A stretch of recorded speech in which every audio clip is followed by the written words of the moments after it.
तो वो बरसी के रंग में बहस हो गई लोमड़ी में और गधे में।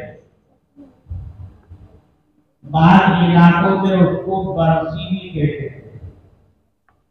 सर्दियों के मौसम में उसके गन्नों का जो ऊपर का हिस्सा होता है उसके साथ मिलाकर जानवरों को भैंसों को खिलाते हैं तो बहुत शौक से खाते।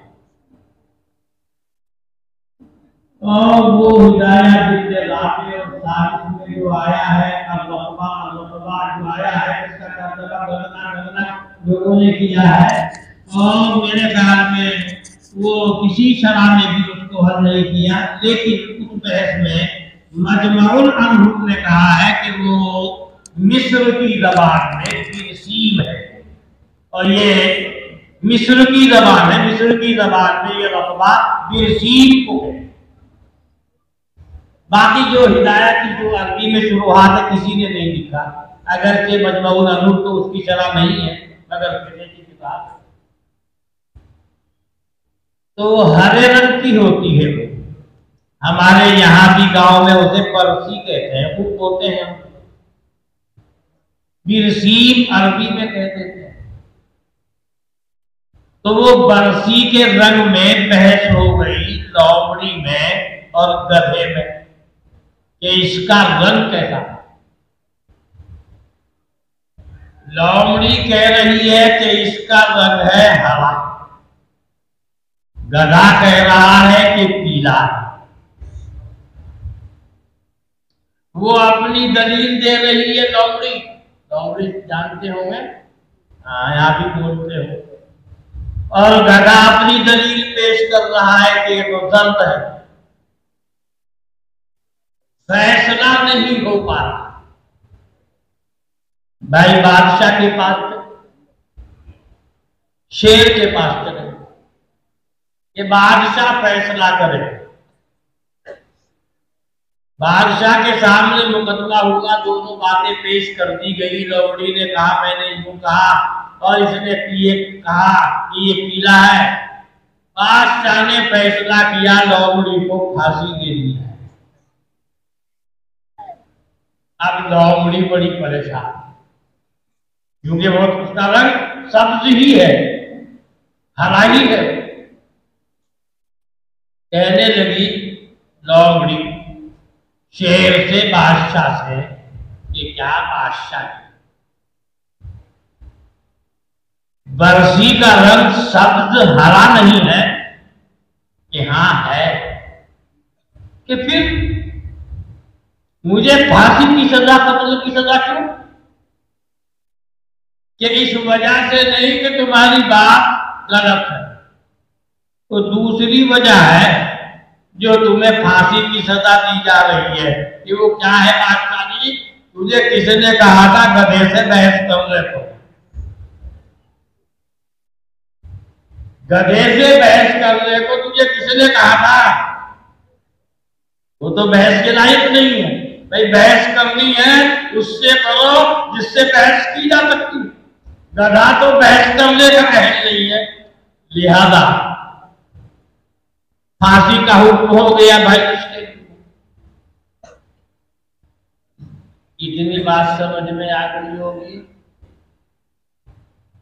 इसलिए भाई बहुत सोचना पड़ेगा इस मसले में कि कौन सा मुकदमा, कौन सी दलील, कौन सी गुफ्तगू, कौन सा दावा और कौन सी बहस किसके साथ की जाए। अगर नाअहल के साथ कहीं बहस कर ली, सारे दलाइल फेल हो जाएंगे। कहीं ऐसा ना हो बादशाह की तरफ से ऐलान हो जाए कि लोमड़ी को फांसी दे दो, गधे के साथ बहस क्यों की, इसका खतरा।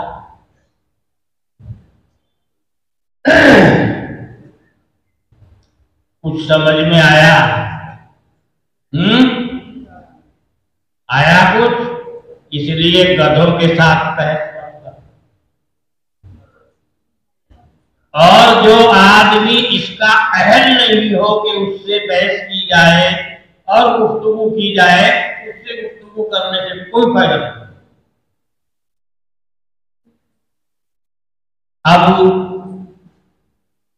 एक बात और,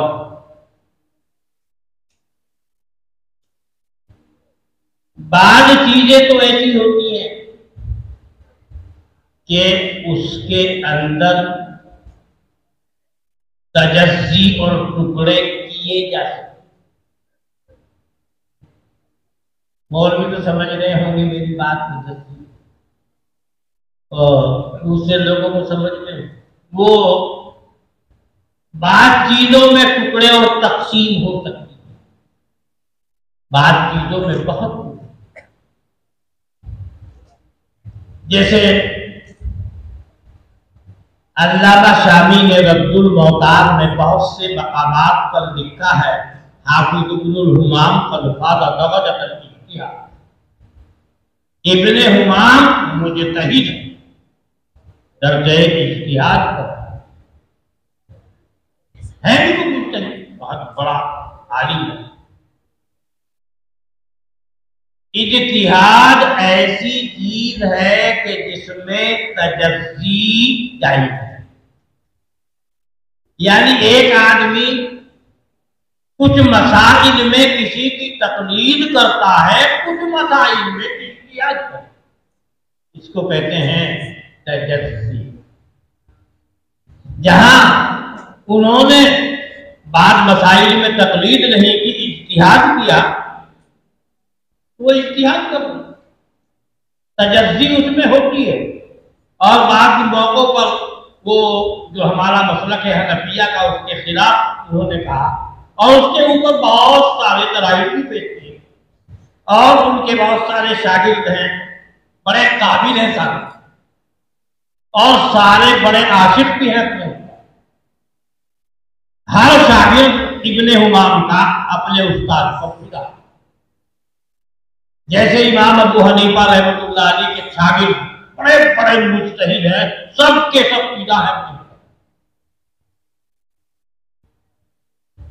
इमाम अबू यूसुफ बहुत काबिल,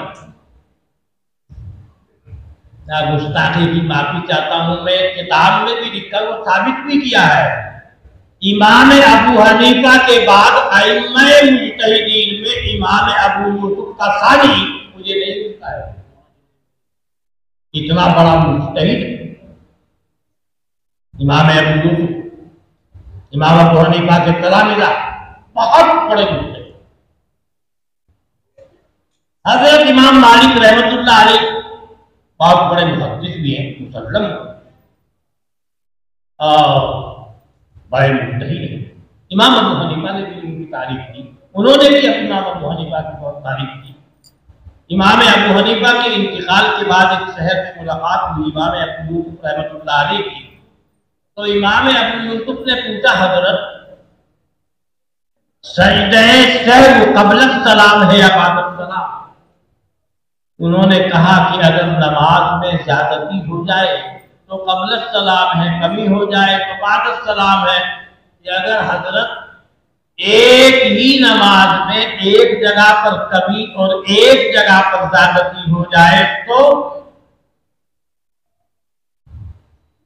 उसका जवाब तो नहीं, जैसा कि हजरत शाह साहब रहमतुल्लाह अलैह ने अपनी कुतुब के अंदर से फरमाया, जवाब नहीं दे, इतना हाजिर जवाब आते हैं इमाम अबू, यानी ये मेरा अपना तजकिया है भाई, ये जरूरी नहीं कि दूसरा आदमी भी मेरी बात से इत्तेफाक करे। मैं बाबे इज्तिहाद में इमाम अबू हनीफा के बाद अबू यूसुफ को सबसे फाइज, मगर उन्होंने अपना मजहब इमाम अबू हनीफा के किसी शागिर्द ने अपने मजहब की बुनियाद पे, इमाम अबू हनीफा रहमतुल्लाह अलैह अपने उस्ताद मोहतरम के फिक़े को मुदव्वन और मुदल्लल, इसका मतलब ये सारे के सारे शागिर्द आशिक हैं।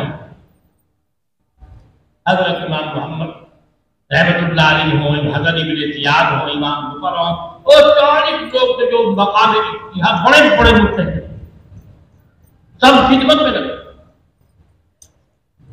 तो मैं अर्ज कर रहा था कि जैसे इमाम अबू हनीफा के शागिर्द अपने उस्ताद से कामिल दर्जे को, हाफिज इब्ने हुमाम हनफी इसी मसले में। बहुत बहुत शुक्रिया दोस्तों, आपने फुल वॉच पूरा वीडियोस देखा और वीडियोस आपको पसंद आया होगा। पसंद आ जाए तो अपने दोस्तों में ज़रूर शेयर करें और लाइक करें, सब्सक्राइब करें और मेरी हौसला अफजाई फरमाएं। शुक्रिया, जज़ाकल्लाह। अल्लाह तबारक व तआला आपको दोनों जहान में कामयाबी अता फरमाए, शाद व आबाद रखे। फिर मिलते हैं नेक्स्ट वीडियोज़ में और एक अच्छे और शानदार वीडियोज़ आपके लिए लेकर हाजिर होऊंगा। तो इजाज़त दीजिए, फिर मिलते हैं दूसरी वीडियोज़ में। अस्सलामु अलैकुम व रहमतुल्लाहि व बरकातुहू।